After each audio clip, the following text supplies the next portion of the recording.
Hi ಎಲ್ಲರಿಗೂ ನಮಸ್ಕಾರ. Welcome to our channel. ನೋಡಿ, ನಾನು ಇವತ್ತು ಈ ವಿಡಿಯೋದಲ್ಲಿ ಬೆಂಡೆಕಾಯಿ ಕುರ್ಕುರಿ ಮಾಡ್ತಾಯಿದ್ದೀನಿ. ತುಂಬ ಟೇಸ್ಟಿಯಾಗಿರುತ್ತೆ. ಮಕ್ಕಳು ಸ್ಕೂಲಿಂದ ಬಂದ ತಕ್ಷಣ ನಾವು ಈ ರೀತಿ ಸ್ನ್ಯಾಕ್ಸ್ ಮಾಡಿಕೊಟ್ರೆ ತುಂಬ ಇಷ್ಟಪಟ್ಟು ತಿಂತಾರೆ. ಅದನ್ನು ನಾನು ಯಾವ ರೀತಿ ಮಾಡ್ತೀನಿ ಅಂತ ಇಲ್ಲಿ ನಾನು ಅರ್ಧ kg ಅಷ್ಟು ಬೆಂಡೆಕಾಯಿ ತೊಗೊಂಡಿದ್ದೀನಿ. ನೀಟಾಗಿ ತೊಳೆದ್ಬಿಟ್ಟು ನೋಡಿ, ಈ ರೀತಿ ಒದ್ದೆ ಇಲ್ದಿರೋ ಥರ ಬೆಂಡೆಕಾಯಿನೆಲ್ಲನೂ ನೀಟಾಗಿ ಒರೆಸ್ಕೋಬೇಕು. ಈಗ ಉದ್ದುದ್ದಕ್ಕೆ ಕಟ್ ಮಾಡಿ ಇಟ್ಕೋಬೇಕು ಎಲ್ಲ ಬೆಂಡೆಕಾಯಿನೂ. ಈ ರೀತಿ ಎಲ್ಲ ಕಟ್ ಮಾಡಿ ಇಟ್ಮೇಲೆ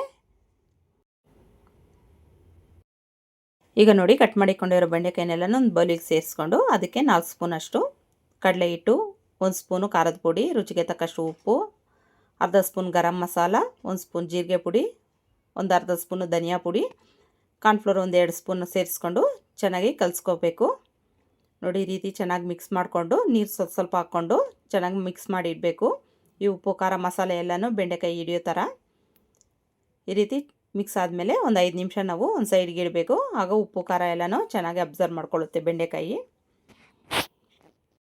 ನೋಡಿ, ಈಗ 5 ನಿಮಿಷ ಆದಮೇಲೆ ನಾನಿಲ್ಲಿ ಒಂದು ಸ್ಟವ್ ಹಚ್ಕೊಂಡು ಬಾಣಲೆ ಇಟ್ಟು ಎಣ್ಣೆ ಹಾಕ್ಕೊಂಡಿದ್ದೀನಿ. ಎಣ್ಣೆ ಚೆನ್ನಾಗಿ ಬಿಸಿಯಾಗಿದೆ. ಈಗ ನಾನು ಬೆಂಡೆಕಾಯಿನೆಲ್ಲನೂ ಪಕೋಡಿ ಯಾವ ರೀತಿ ಹಾಕ್ಕೊತೀವೋ ಸೇಮ್ ಅದೇ ರೀತಿ ಬೆಂಡೆಕಾಯಿನ ಹಾಕ್ಕೋಬೇಕು. ಮೀಡಿಯಮ್ ಫ್ಲೇಮ್ ಇಟ್ಕೊಂಡು ನಾವು ಅದನ್ನು ಫ್ರೈ ಮಾಡ್ಕೋಬೇಕು.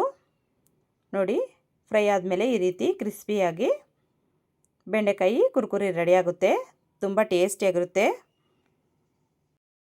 ಈ ರೀತಿ ಮಾಡಿಕೊಡೋದ್ರಿಂದ ಮಕ್ಕಳನ್ನು ತುಂಬ ಇಷ್ಟಪಟ್ಟು ತಿಂತಾರೆ, ದೊಡ್ಡವ್ರಿಗೂ ಇಷ್ಟ ಆಗುತ್ತೆ. ಒಂದು ಸಲ ಟ್ರೈ ಮಾಡಿ ನೋಡಿ. ನಿಮಗೆ ವಿಡಿಯೋ ಇಷ್ಟ ಆದರೆ ಪ್ಲೀಸ್ ಲೈಕ್ ಮಾಡಿ, ಶೇರ್ ಮಾಡಿ, ಸಬ್ಸ್ಕ್ರೈಬ್ ಮಾಡ್ಕೊಳ್ಳಿ. Thank you for watching. Bye bye.